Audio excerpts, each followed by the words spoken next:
Hello, welcome to the TARGETjobs webinar on the skills you can gain during lockdown. My name is Abby and I work for TARGETjobs. Originally, when putting together this webinar, we were going to get lots of different recruiters together. But we then got talking to the training provider, Fast Futures, and they had some brilliant things to say about how their learners have developed their own skills during lockdown and how you can do the same. So in a moment, I'm going to hand over to Peter from Fast Futures to facilitate this session. But if you have any questions as we go along, just pop them in the chat bar and I will pop up at the end to answer or to put to the panel as many as possible. So Peter, handing over to you. Okay, that's great. Thanks, Abby. Hi, everybody. I'm really excited to be here and to be doing this with you today. And we've got a great panel, and I hope we have a really good discussion over the next hour or so. I'm going to start with some quick intros. So for me, as Abby said, my name is Peter. I'm a learning strategist at a company called Avado, and I'm the learning architect behind our Fast Futures program. So Fast Futures, as Abby said, it's all around helping people to gain skills that would be useful in a business context.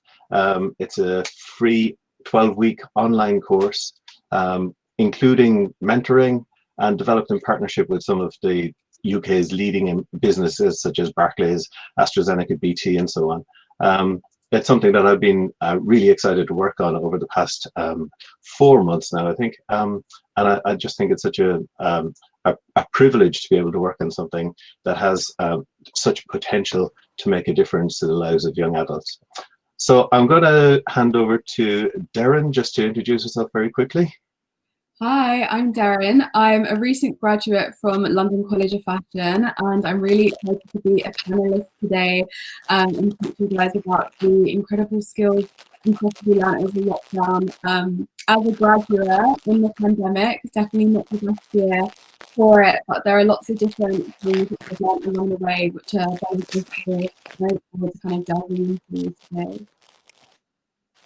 Okay, thanks, Darren. And Renee, if I can come to you next. Awesome. Hey folks, my name is Renee.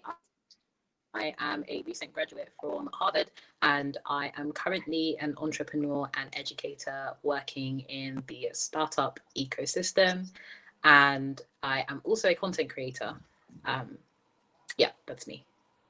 Okay, thanks. And finally, Sanjana. Hello. Hi. So my name is Sanjana. I'm currently on the Fast Futures program. And so I started while I was kind of finishing my master's degree in global communication and development.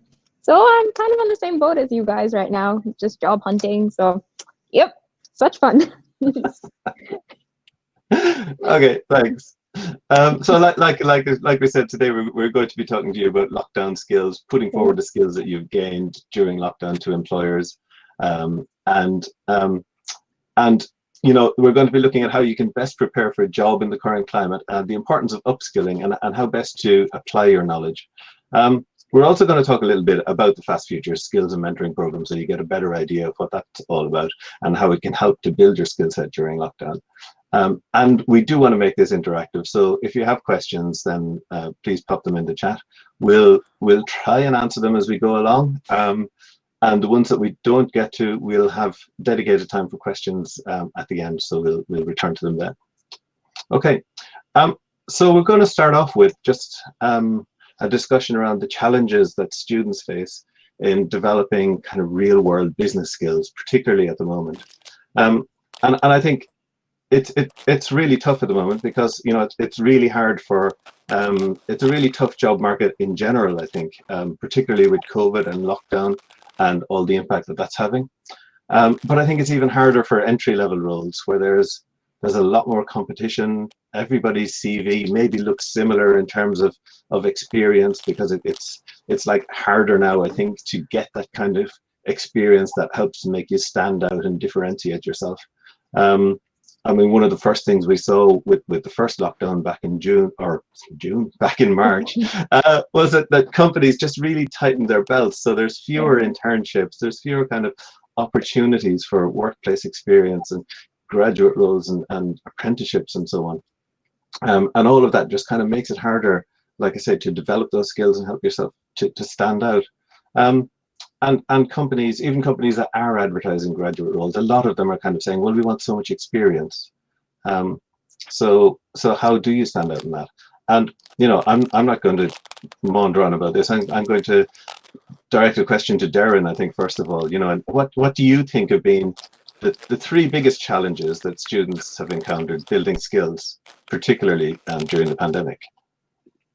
Yeah, so I couldn't agree more with what you said about jobs looking for people with lots of experience. And as I mentioned, I graduated during the pandemic, so kind of being in competition with people with 2 years experience is really difficult, because it is like, how do you stand out? I think the number one thing which has really helped with building skills has been to just engage with as many resources as possible that are kind of directed towards the development. So by this, I mean, even you just tuning into this webinar, seeing things on LinkedIn, like pretty much engaging with anything that is available and easy for you to access, and learn new things about skills. So that's definitely been the biggest thing for me. The second thing has been building like a good network. So as I've said, I graduated and lots of my classmates were in similar shoes where we're still looking for jobs, we don't really know what to do. And in situations like this, it can be easy for you to get competitive with one another. But I'm such a believer that you should come together and help to support one another. So if you can have like a group chat with your classmates, or just like keep the group chat that you have from your current cohort like into postgrad life, then it means that if you are struggling with one section of an application, someone else in that chat may have already done that and be able to help you with it. So just keep the conversation going, and vice versa. You may be very familiar with something and one of your friends is struggling. So I think if you can build a good network, it will really take you so far. And the third thing I'd say is to actually kind of step out of your comfort zone a bit and think outside of the box. In terms of skills, sometimes you may be looking for the development of certain skill sets because those are things that you're comfortable with. So myself, for example, I did a fashion communications degree, and I've always looking to kind of develop my communication skills. But over the lockdown, as we said, kind of job roles are being lessened. And so to find a communication skill development opportunity may be a bit different. However, there may be an opportunity for you to do data or to do something new that you may kind of skim by. So my advice would be to just try something new, learn some new skills. There definitely are opportunities for you to learn new skills over the lockdown. Whilst they may not be in your current skill set or things that you may think you're not good at or whatever, I'd say just give it a go, and you never know where it will take you. Okay, no, I think that's a really good point. I agree with those completely. It's about, like you said, trying things new, being open to new experiences, looking for all of the kind of the freebies that you can engage with, anything that looks like it will help to build up your own kind of skills and experience. Sanjana, did you have anything to add to that? I actually completely agree with everything that you said, especially the fact of networking. Yeah. It's because now it's so tough to do that because people are so used to in-person networking, and then you come across, and so now with the whole social distancing aspect, and then you have to get online, get on a webinar, it's so difficult sometimes. So it's really, really important, like you said, to get out of your comfort zone and to engage with what's there, the material that's there, especially because, like you said, online there are a lot of resources. So, and now is the best time to try anything that you haven't tried before, because since there's so many different aspects we can go into now compared to, for example, like 20 years ago, you may as well take advantage of the opportunity to explore all these areas. And so like one of the biggest things has been like the soft skills aspect, because now what I've realized a lot of my friends and I are doing is that we're focusing a lot on the technical skills. So we're doing like a data course or doing a finance course, but we're kind of losing out on the soft skills, which is really, really important as well, especially in our current world where everyone's so digital. So we kind of forget about that. So what happens once lockdown ends? And then we have to go back to interacting with each other properly. So it's kind of like you have to have a balance on focusing between both of them, which is kind of what people kind of need to be aware of now. And so, yeah, it's just being self-aware of what you're doing during this time period, because we're unfortunate but very fortunate to have this, so we may as well use it wisely. So Yeah, I think that makes a lot of sense. And were you saying that, you know, with soft skills you feel it's kind of harder to actually practice them at the moment? Is that yeah. Because like normally these things you don't realize you pick up when you're interacting with people one-on-one. And then once it's online and then you go back, like I'm really fortunate. So because I'm currently at uni, so I get to use this space. So I still get to interact with people. But even coming back here after so long, I'm just like, oh, wait, oh, how do I say hello? Should I text them first? Wait, should I send them an email? Oh, how does this work right now? So it's really important because like when it comes to jobs or anything, or even like interviews, and now when everything's online, you have to still present yourself. So you have to keep that in mind when you're doing all this. So yeah. Do you find though on that people are maybe a bit more forgiving about any kind of social faux pas? You know, if you don't, I mean, I just try to remember not to shake hands anymore, and that's kind of difficult for me. But people are kind of, I find that people are a bit more forgiving about that. They're more prepared to give you the benefit of the doubt, if you like. Yeah, I think so. Yeah. But it's a bit awkward for me when I'm like, oh, I haven't had this in so long. Yeah, I think if you keep developing it, it's just about lockdown. You'll thank yourself later. Yeah. And I remember literally seeing humans and like not knowing what to do. Exactly. That is actually so true. Oh gosh. Okay, so I think the message there is, and it's consistent with what you were saying, Darren, is try things out, and even if it's on the social side or the softer skills, or even if you're doing soft skills in a digital environment, like you're reaching out to somebody to build up a network or whatever, don't be afraid of getting it slightly wrong, because you know people are generally kind of forgiving and understanding of that, I think. Okay, all right. Renee, welcome back. I got technical difficulties. Just in time, I have a question for you, and it's around, you know, do you feel that a university degree in itself is enough to get you job ready, or do you think there's kind of specific or additional training that people need? I think that's such a good question. And speaking on kind of like my university experience, when I was going through the process, I was of the belief that, you know, a university degree would kind of like get me through that process. But the thing is, whilst university provides you with a great opportunity for growth and a great opportunity to kind of like meet new people and, you know, get the basics down, there are some things that you would really, really benefit from developing outside and above and beyond your university degree. So as was mentioned before, things like soft skills, making sure that, you know, you can build relationships with people that go beyond and above your course in a more professional environment. Digital skills as well. We're really, really in an age where it's super important to have some form of, you know, digital training. It doesn't necessarily have to be, you know, hard data analytics or anything like that if you're not super into that area of data, but just, you know, digital skills that require you to, you know, use kind of like basic technology as we go forward, as well as just kind of like general job ready skills. So, you know, being able to navigate a professional environment, being able to, you know, engage with people in a more professional manner, and all those kind of like good bits and pieces that a university degree might not cover in depth. Okay. Yeah. Thanks. I think I got that. So so again, it's kind of maybe focusing on the soft skills, and I think for me, when I was talking about being forgiving earlier, one of the things that springs to mind in an environment like this is how many times we forget to unmute ourselves when we're talking, and we end up apologizing for that. And it's just one of these things that everybody does. It's just it's one of these kind of skills that I think we haven't, nobody's kind of mastered this completely. So anybody else who's kind of gets it wrong occasionally, you know, don't worry, we all do. I guess I have another question, which is around again, it's around diversity and whether, you know, what people think about, do diverse backgrounds make a difference in the workplace, or do they make a workplace better? So maybe Darren, if you want to kick us off on that one. Yeah, so I believe there's a statistic which shows, this is not my quote, by the way, I believe one of you guys actually said this when we about how a diverse workforce what is the statistic actually? I feel like I'm not the best person to say it.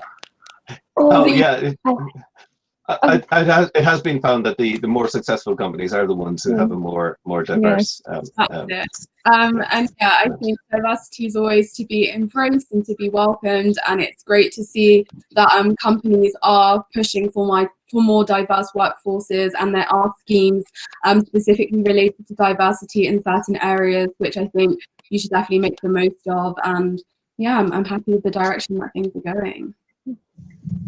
Okay, great, thanks. Renee or Sanjana, did you want to add anything to that? Sanjana, go ahead. No, like, because I've seen that, especially now, because I grew up in Singapore, so like having that diversity is really important. It's very natural in the sense that like you get so many different opinions and thoughts that you don't realize that were there previously. Like, oh, like these are things, like there's that phrase, right? You don't know. So it kind of gives you that other side, that other opinion. And like you were talking about earlier, Darren, in the sense that like if someone else is more knowledgeable in an area than you are, at least you can learn, you can rely, or you have a different perspective that you can come in and enhance on. So like, even for example, like with the Fast Futures program, there's literally like a whole course and there's a whole aspect on this diversity and inclusion. And once again, it touches on the soft skills aspect, because this is the thing, like it comes, sometimes it's very natural, or sometimes it's so unnatural that you don't even realize that it's such an issue till you're faced with it. And then it's like, oh, okay, so this does make an impact and I can actually do something about the impact, which is a main thing, because once again, it's that self-awareness aspect, where it's just like, oh, right, we have to include people, because what was it, like you were saying about the quote, there's another one where it's like something about welcoming to a party. It's like a diversity is diversity is being invited to the party, and then inclusion is being asked to dance, or asking them for pizza. I don't know, whichever, like girl goes for pizza first. But like there's something like that, but it's that aspect where it's like, you know, that inclusivity factor, because it really does enhance what you're doing and your work. And you can see it, for example, like right now, like with group projects or anything like that, you can see how much more refined and how much more applicable it is to other scenarios and situations that you have. So yeah. Yep. Okay. Thanks. Renee, are you you there? Okay. You seem to have frozen on us. Yeah. Looks like. Oh. All right. Okay.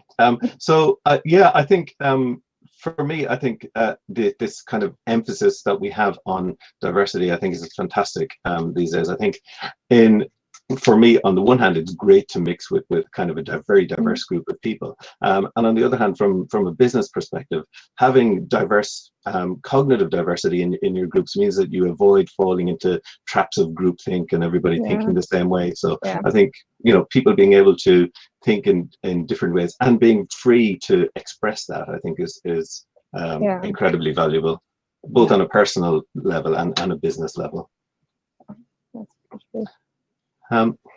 Okay, so if we kind of move on a little bit, and now that we've kind of looked at some of the issues and talked about some of the things that the pandemic kind of makes it a little bit more difficult to address, like you mentioned around social and soft skills, Sanjana. So given that that's the kind of environment that we're in, how do you kind of think about becoming the best version of yourself? And Darren, maybe I'll come to you, because I think you kind of regularly speak and give advice to students on your podcast, your YouTube channel, and so on. And what tips have you been giving students that you could share with us? Yeah, so my biggest tip is to try not to focus on the negative aspect of the lockdown and the pandemic with things being virtual. Embrace it and find ways to be adaptable. Obviously, in the beginning, it's a lot easier to kind of get very overwhelmed by things digitally, the more competition, and almost kind of using it in some aspects to kind of prevent you from furthering your development and your career, because you're like, oh, it's just the pandemic. But what I would say is to try and kind of build a resilience and be more adaptable to what is going on in the current climate that we're in.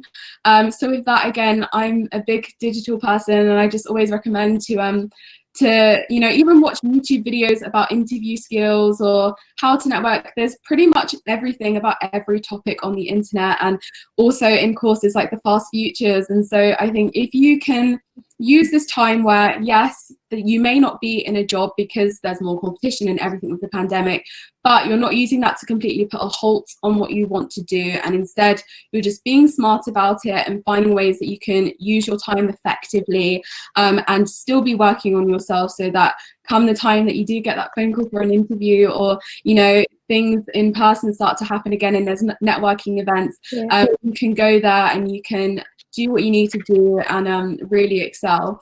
So yeah, I would say definitely just try and work around it. I know it's easier said than done, but even if you want to do it in bite-sized chunks, if one day you're like, okay, I just want to focus on networking, do that.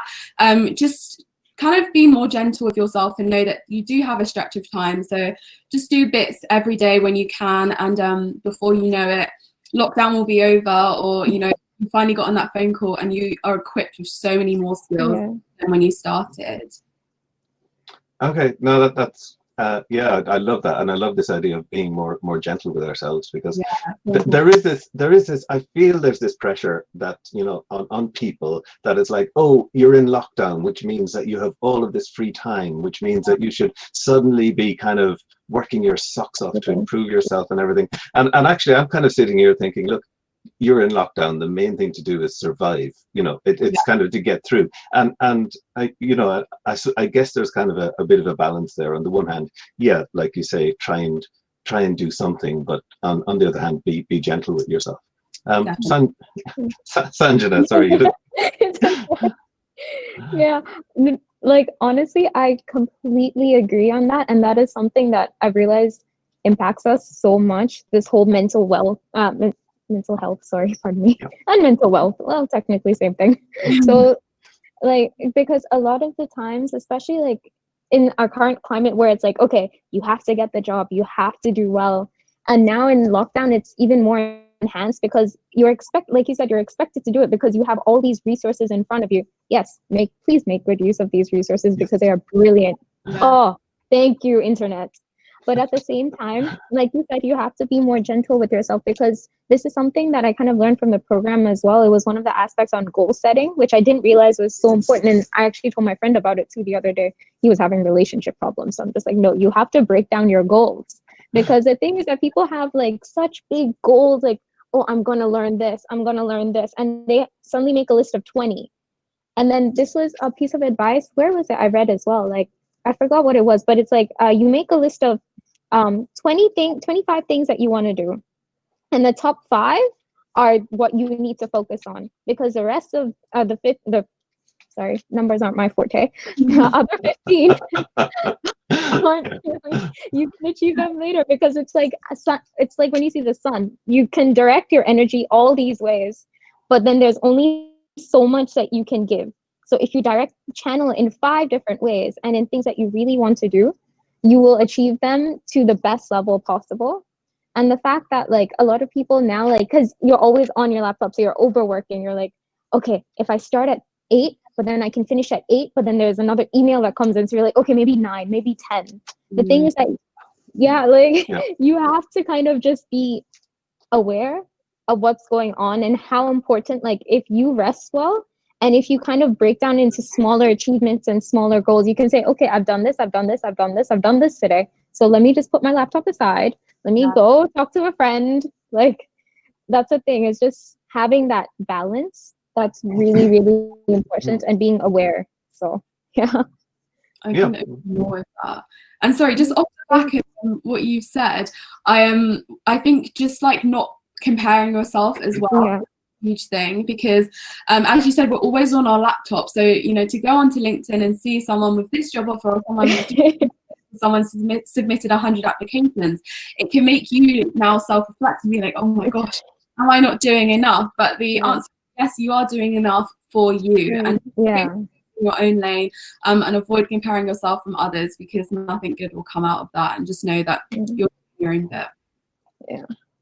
Yeah, no, and I can see we're getting a few questions from people as well around things like, well, okay, it's like, that's fine in theory, but what about when I'm applying for jobs? So when I'm applying for jobs, there's going to be, it's going to look like there's this big gaping hole in my CV. So what do I do about it? Are employers going to be more understanding about it, or are they going to expect to see achievements on there?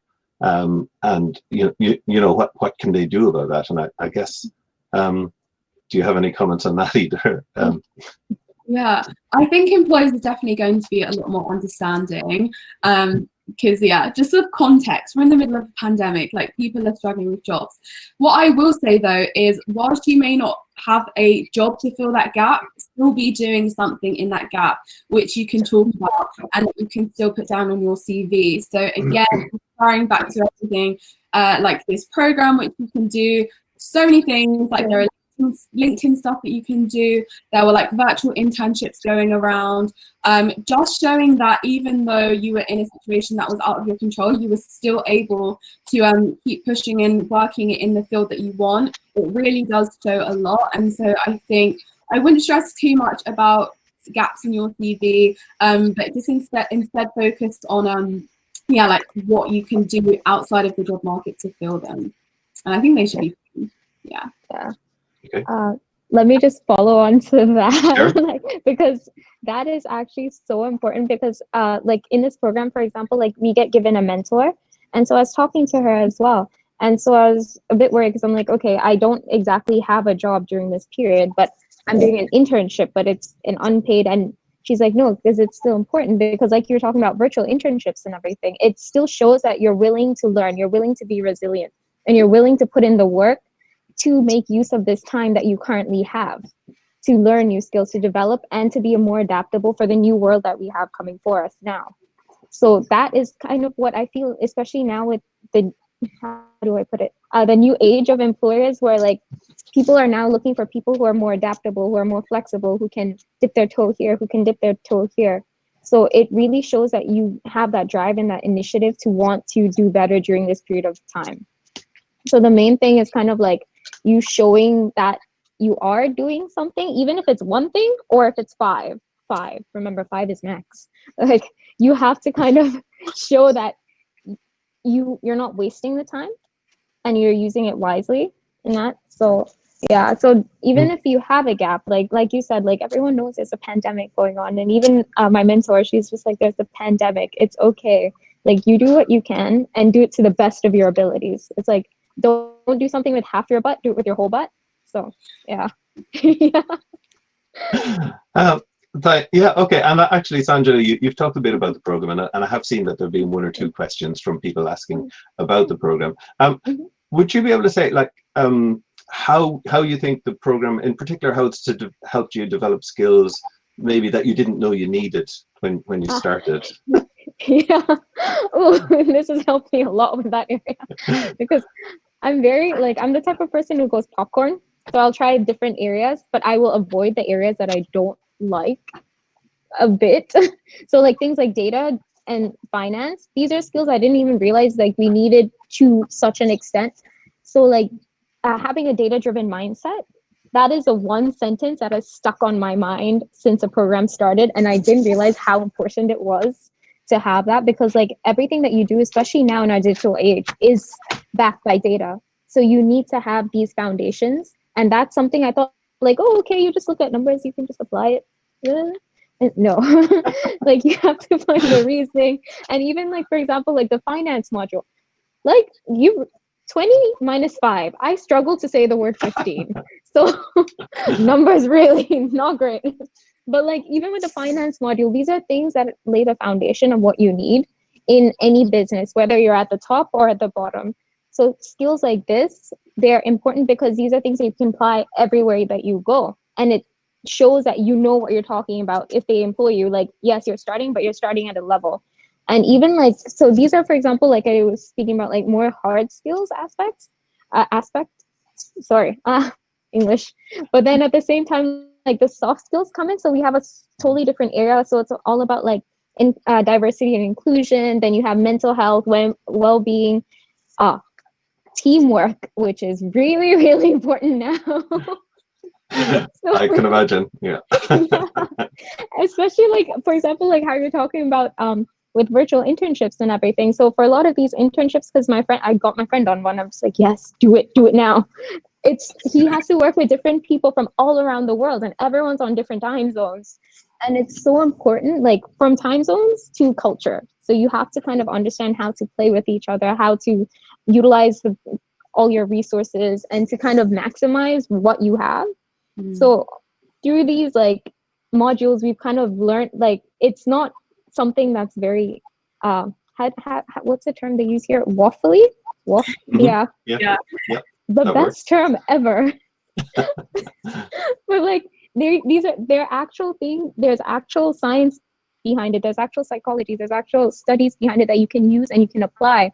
So for example, if a business approaches you and they're like, oh, do you have a strategy for this? You can say like, yeah, if you use this plan, you can figure it out. So for example, if you're working on a team, he seems to be more like this. She seems to be more like this. So this is how we can kind of balance it out.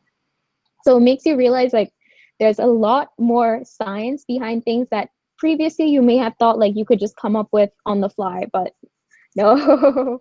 Once again, data-driven mindset, you need evidence for what you have. So yeah. Yes. Oh my gosh, yes, that is the best like little gesture for this. Okay, thanks, Sanjana. That was really great, and good to hear about the kind of the range from the hard skills to the soft skills, and the full skill set. And I think that I just kind of want to move on to the final section of today. And you've talked a bit about Fast Future, so I'll kind of describe it a little bit more. So I mentioned at the outset that it's this free 12-week digital business skills program, and Sanjana mentioned that there's a mentoring component as well. So every learner gets a mentor, gets some sessions with a mentor that are, and the feedback we're getting from that is that everybody is finding it valuable. The people being mentored and the mentors themselves are really getting a lot out of it. And it's in partnership with companies like Barclays, AstraZeneca, BT, Salesforce, AO.com, and the NHS Health Education England, and more.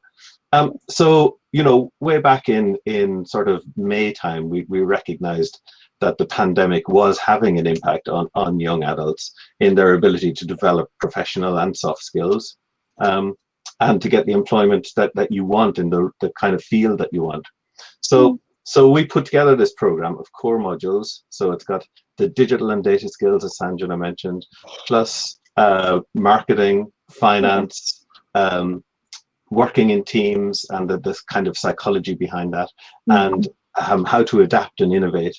And we pair that up with the mentoring program.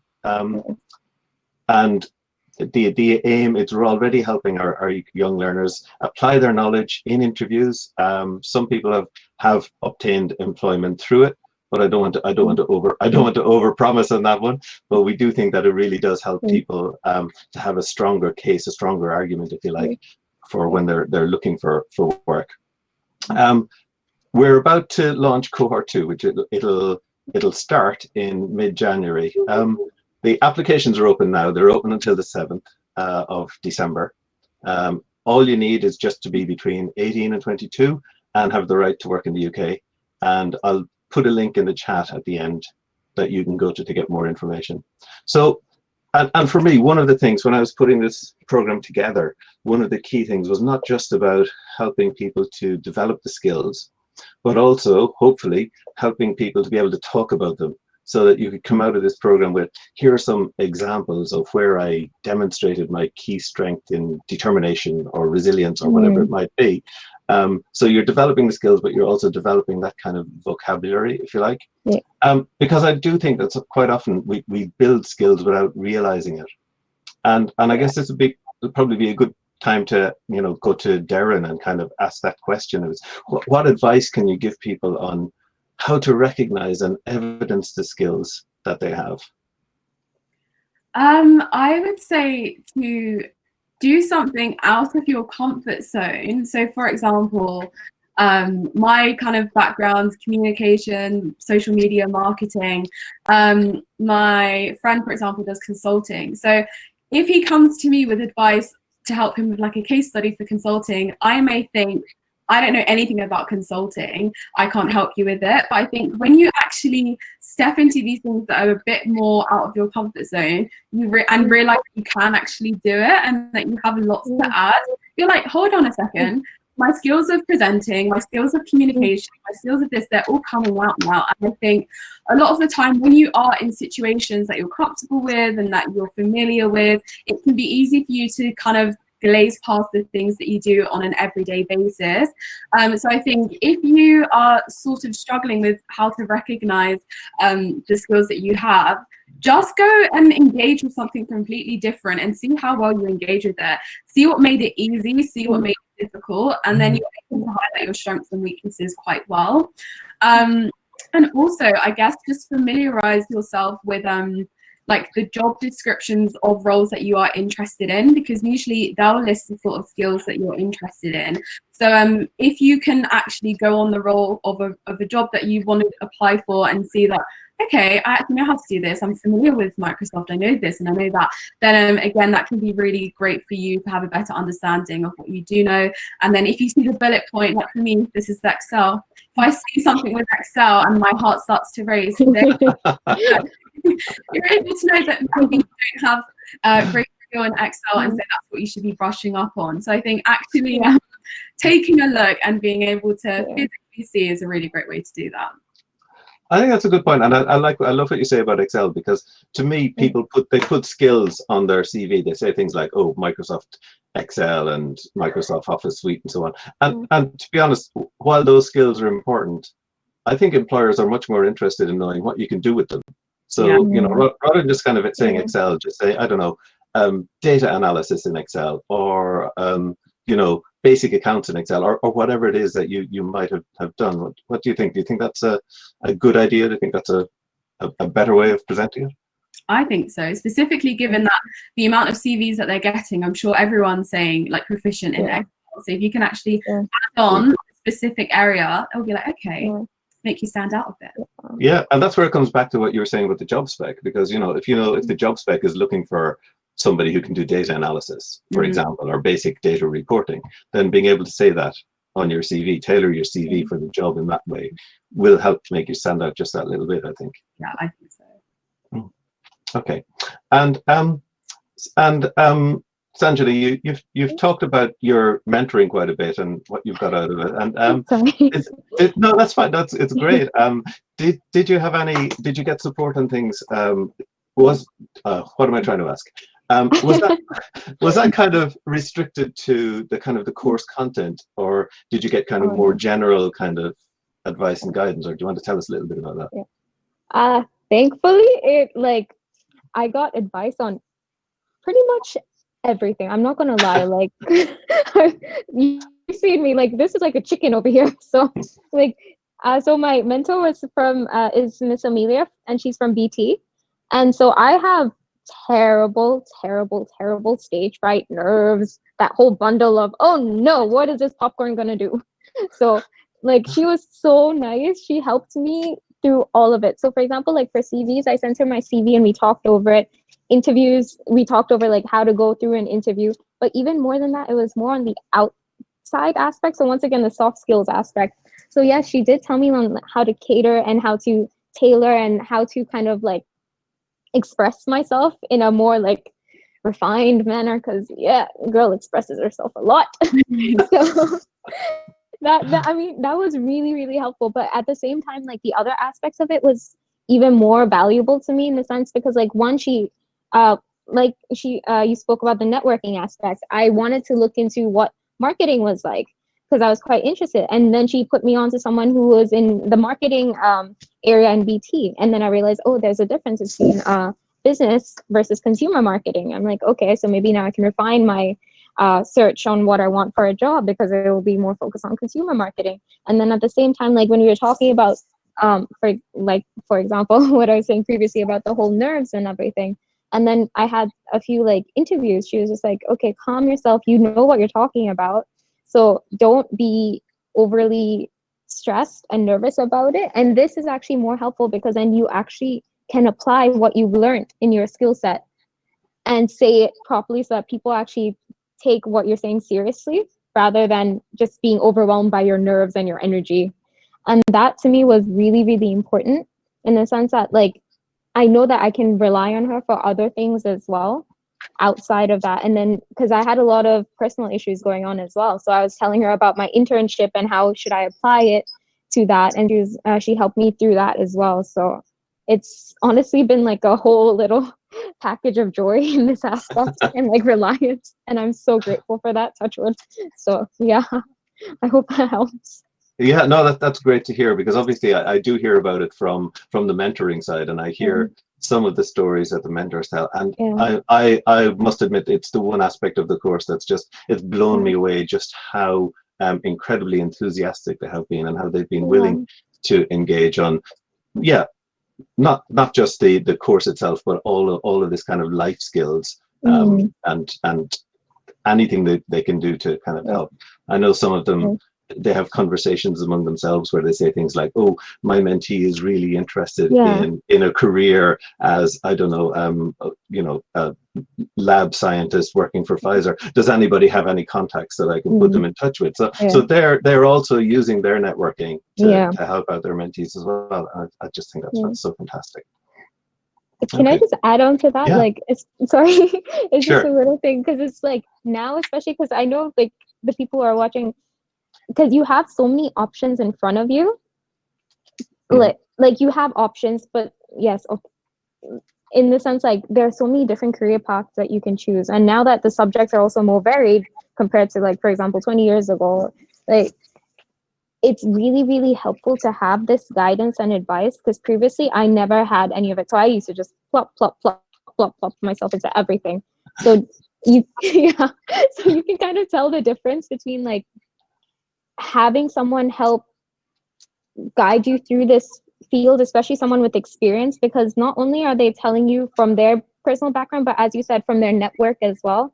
And at the same time, you're also getting insider information on like how top level management would want to view you, or like how in an interview, how the interviewer would want to see you, because these types of things, especially as a fresh graduate, you don't really know much. You might get like a few insider tips from like your teachers, but that's about it.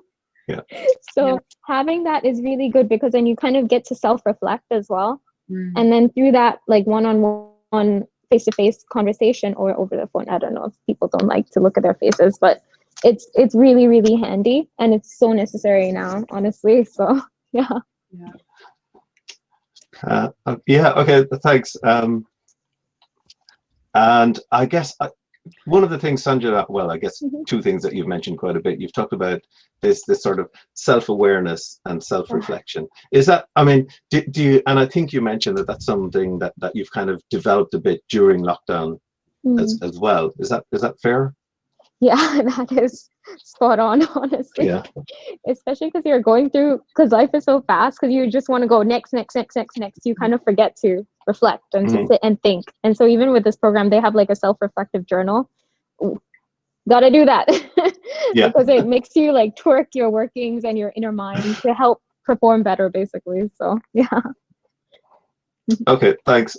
So I think we're kind of starting to get a little bit tight on time, as you can see, because Abby's reappeared. Can I just have, I suppose I'd have one last question, Darren, for you, and then maybe we'll just go to the questions that the participants have been putting through. And that's, what are the most common things you get asked about when it comes to standing out for applying for a job? I know you've kind of covered some of that already when you've talked about, you know, constantly trying out new things and so on. I think that's such a great question, and my answer would be doing things differently. So I didn't mention this at the beginning, but I'm currently on a gap year before doing my master's in broadcast journalism next year, which I've already got my space for. And while on my gap year, obviously I can't travel because of Corona. I've done a full-time internship, which is where I host the podcast for, and I help them with their social media content.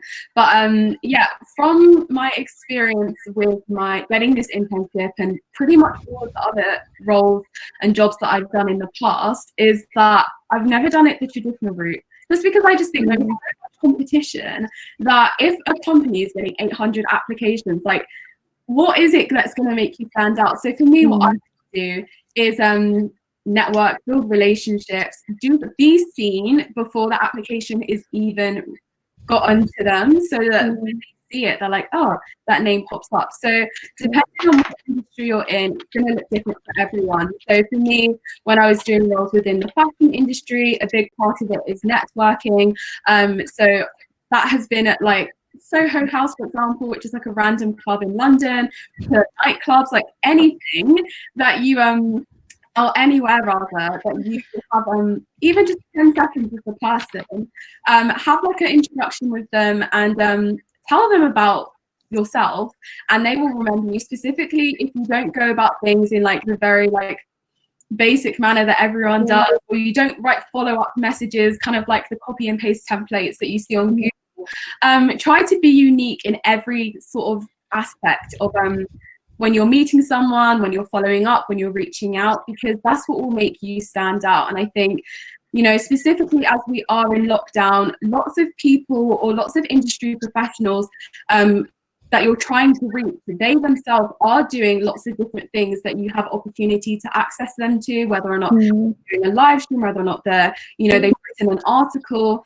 So if you can engage with that piece of reading or what they've spoken about, and then actually tailor a message to them very specific to that, then I think that's probably one of the best things you can do to actually make yourself stand out, for them to remember your name. Even if it's just the name they remember, it still honestly goes a really long way. And all of my friends, which is kind of sad, but it is what it is, but all of my friends that do actually have graduate jobs or internships right now, none of them got it through the traditional route. They all had to do something which made them stand out, because the reality is we are in a really competitive job market right now. So if it's an Instagram DM, obviously that one I wouldn't really recommend, but my friends, it's a LinkedIn message, if it's emailing, and not just emailing once and not getting a response, but emailing multiple times so that your name is constantly popping up in their inbox, it really does go a long way. And I think if you can just be visible, you'll go far. And so yeah, that's my top piece of advice. Oh, thank you, Darren. That's been absolutely brilliant. All of you have been brilliant. And I love the advice that you've given around being kind to yourself, but also developing what skills you do have. We've got loads of questions that and we're only going to be able to get through a few, I'm afraid. But actually, I wanted to bring Peter into this, so Peter could actually answer some questions as well. So one of the top questions we have is, what kind of extracurricular activities in lockdown that you can do during lockdown really stand out to employers? And I did think I would ask Peter this first to kind of get his past futures point, and then we'll move on to the rest of our lovely panel. I mean, I do think it is about trying to upskill yourself in a way that works for you, so that you're not kind of running yourself into the ground, you're not taking on too much. And obviously, you know, we've developed Fast Futures, and I'm a big fan of it. I think it's a great program, and I really I'm really behind what it is that we're trying to do with that program. But I do accept it is a 12-week course, and you do need to be able to commit about 10 to 12 hours. I mean, that's what we say, and hopefully that's borne out by the experience of the learners. So each week for 12 weeks. So you know, that may be a bit much for some people. So as Darren was saying, you know, jump on anything else that's free. There are other skills sites out there, like some of our partners, like Barclays, for example, they have a fantastic life skills site. BT, another one of our partners, they have a site on skills for tomorrow. And both of those sites, they've got a lot on there about putting together CVs, preparing for interviews, but they also have other things about developing certain specific skills or developing digital skills. They might not go into it in as much detail or with quite the same focus on application that we do in Fast Futures, but I think there's tons out there. If you just kind of look and just kind of think about what you can do and maybe how much time you have available. And what it is that you want to achieve, and then just do some searching, and you will find loads of stuff out there. So the cliche around learning a language, baking sourdough bread, I mean, all of that counts. I think it does. All I would say, based on my own experiences, if you say learning a language, then just be kind to yourself if it doesn't quite work out. But you know, you can you can say you've attempted it. Yeah, well, exactly. I mean, and that's Yeah. it exactly. I do think that employers are looking for people who've tried things out, and not all of those things will work. You can say, well, I thought I'd try baking sourdough, but I could never get my starter to work. Then, well, at least you tried it, you know. Yeah, absolutely. And Sanjana, have you had any time to do any extracurricular activities? Oh no. Actually, I've been really lucky in the sense that I have really nice like flatmates, not and like my friends as well. So because I'm currently in like student accommodation, so I've got, so like I said earlier, like I've got my internship going as well, and then with this, so like you were talking about the 10 to 12 hours, so you kind of have to kind of like schedule and balance it out, and then university is brilliant. So from here, like my friends kind of are like, okay, are you going to be free between this time and this time because you want to watch a movie? We want to do this. And my other friend, like I think I have to take her to like the doctor today because she stubbed her toe, you know, it's swelling. So I'm like, oh, okay, let's not get infected from this now. So like, I mean, it's possible, honestly. Like, it's because everything's so flexible. So it's just what you make of it, basically. So absolutely. Would you agree with that, Darren? Yeah, I would say that with extracurriculars, I don't know, I'm kind of coming at a different angle that like I have a whole list because I really love what I do, like work-wise. Like it feels like I'm doing my hobby. And I think it's interesting because if we were to have this conversation a few years ago, I'd give you a completely different answer, because I never, like, I didn't have the chance to reflect like as I have done this past year to figure out what it is that really gets me in life and what drives me. And so I guess to people that are listening to this, I would say use this time to actually ask yourself, like, what is it that you love to do? What is it that really drives you? And see if you can integrate that into your work, or if you can make that your work. So for me, I find extracurriculars, if you really do love it, to see if you can make it into like a actual job. Yeah, and we have actually touched on this. In fact, I think you've started to answer this question, Darren, so we'll start with you. But what would you say to students who might look back on their previous time on lockdown and think, actually, I've done nothing with that time? You know, I wasn't baking bread. I actually got addicted to my Tetris game on my phone. Okay, true story. So kind of any tips on how they could either kind of present that on their CV or try to kind of do something now?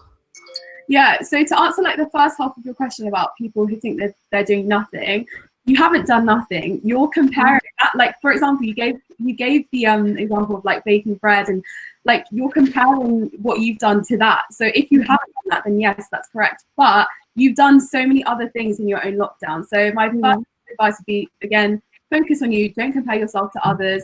In the first lockdown, everyone was doing like these Chloe Ting workouts and animal.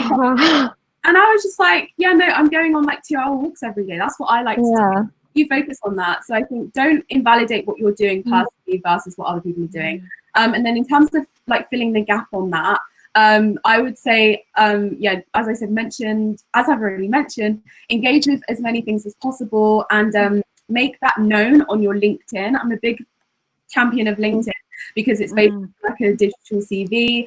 So if you have done an internship, if you have attended this, post about it. Make a post after this webinar. Say that you've attended it. Say what you've learned from it, and then that will put you up on your feed. Someone else may see that and think, interesting, let's connect. And then it's just a spiral effect from that. So yeah.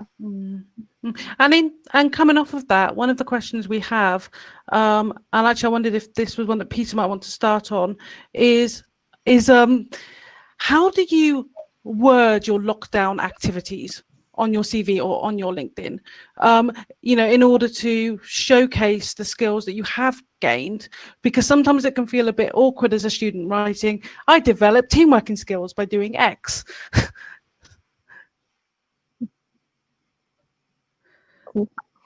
Oh, Peter, you're on mute. How did that happen? Okay. Sorry about that. But no, I think for me, it's about thinking about what are putting yourself in the employer's shoes and thinking about what they want to see, how they want to see that skill described. So if you say, you know, I developed my team working skills, then it's probably better to kind of use the example, the actual experience that you went through to develop that skill. You know, I worked with people on this project remotely, and it took, you know, over 2 weeks or over a month or whatever it was, you know, and that developed my teamwork skills. So it's kind of building in the evidence. And does it matter if that evidence doesn't come from an internship or a workplace environment? I don't think so. I think, you know, particularly around the kind of the soft skills, you know, it's about, if you've had the self-awareness to recognize that you were building that skill, and you can see in yourself that the skill has improved, then I think that's what's important, rather than the specific context. And in some ways it demonstrates, I think one of the problems with people learning things is that, and this is maybe a particular problem, I know it's a problem I had when I did my degree, was taking what I learned on the degree and transferring it into the workplace in a sensible way. I know I really struggled with that. But if you can say, well, look, I've developed teamwork in this context, then you're kind of recognizing that you are able to transfer the skills that you've learned in one context and use them effectively in another. And Sanjana, how are you planning to write up or talk about your fast futures experience? Oh, okay. Oh, that's actually a really interesting one, because I was kind of talking to my friend about it yesterday. I was like, okay, so because I've been talking to my friends about this every day. I think they're probably sick of it by now. Just like, please stop. But like, I was like, because I've had this amazing experience. So kind of to put it down in the sense of like modules, it doesn't make sense. And I don't think that's appropriate. And that's kind of how I did it initially. So, you know, when you first get the Fast Futures program, you're like, okay, let me just put this down before I forget it on my CV and like, da, da, da. But now I think I'm just going to try and reword it according to the case studies that we've kind of have and the soft skills, because that's actually one of the most valuable things I think I've learned from this and I've gained from this, because what we have is kind of like it's a real life case scenario. So for example, like it was the example I gave the other day with like NHS, and they were talking about COVID currently. And so you talk about like how the NHS is going to manage all the COVID patients and how you're going to keep up to date.